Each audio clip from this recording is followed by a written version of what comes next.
My name is Oxenbury, and I illustrate children's books.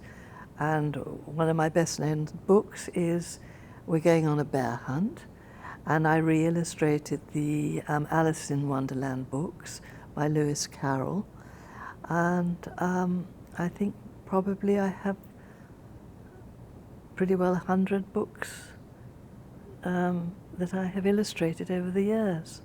I was always drawing as a child, yes. My father was an architect and he encouraged me enormously, and I used to go in for little competitions and things like that. So yes, I was always, from a very early age, drawing. I think probably why I spent so much time drawing was because I was very asthmatic as a child, and I was always away from school. And one of the things that kept me amused while my mother did the housework and whatnot was to do drawing. And of course I grew to love it. I think probably the art teacher was the one who said to my parents, you know, that they ought to send me to art school. And my father was thrilled. I think my mother thought that I ought to be a secretary or something safe like that. But thank goodness my father won and I went to art school. I grew up in a little seaside town on the east coast of England called Felixtown. It's a very nice little town with a long wooden pier and lovely beach. It was sort of, it's Edwardian, all the most of the buildings.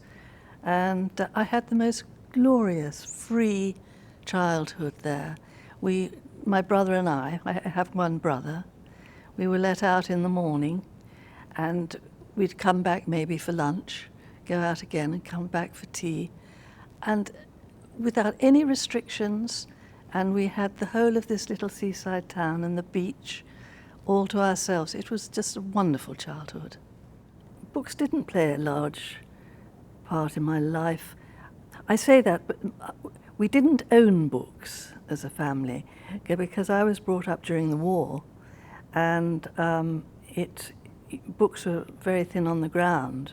But my father used to go to a library and bring me home books, and it was so exciting the days when he would bring home books. Absolutely wonderful, and I can still remember those books, and they weren't good books, I have to say. Probably today they would be considered complete rubbish, but I loved them. They're the only books I had.